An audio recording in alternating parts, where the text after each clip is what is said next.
পরিবেশ, বন ও জলবায়ু পরিবর্তন মন্ত্রণালয়ের উপদেষ্টা সৈয়দা রিজওয়ানা হাসান বলেছেন, 31st নাইটে আতশবাজি ফানুস উড়ানো বন্ধে মোবাইল কোর্ট পরিচালনা করবে পরিবেশ অধিদপ্তর। তিনি আজ রাজধানীতে ধানমন্ডিতে বন অধিদপ্তরের উদ্যোগে পেরেক অপসারণের মাধ্যমে গাছ সুরক্ষা কর্মসূচি এর উদ্বোধনকালে একথা বলেন। এ সময় পরিবেশ, বন ও জলবায়ু পরিবর্তন মন্ত্রণালয়ের সচিব ডক্টর ফারহিন আহমেদ ও প্রধান বন সংরক্ষক আমির হোসাইন চৌধুরী উপস্থিত ছিলেন। উপদেষ্টা বলেন, গাছ সুরক্ষা আইনের মধ্যে গাছে পেরেক ঠুকে বিজ্ঞাপন প্রচার বন্ধ করার একটি আইন সংযোজন করা হবে। গাছকে প্রাণ হিসেবে দেখতে হবে উল্লেখ করে তিনি বলেন, কেউ যেন গাছে পেরেক না ঠুকে এ ব্যাপারে সবাইকে সতর্ক থাকতে হবে।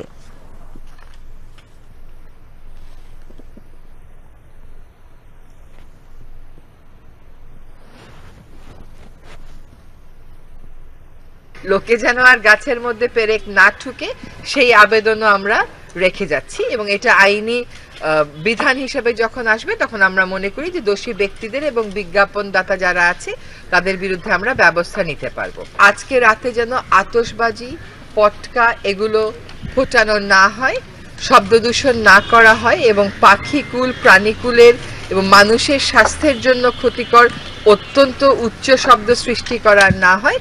সন্ধ্যার পর থেকে পরিবেশ অধিদপ্তর তার মোবাইল কোর্ট পরিচালনা করবে। আমাদেরকে এই সমস্যার একটা দীর্ঘস্থায়ী সমাধান আসলে খুঁজতে হবে, সেটা আমরা খুঁজব।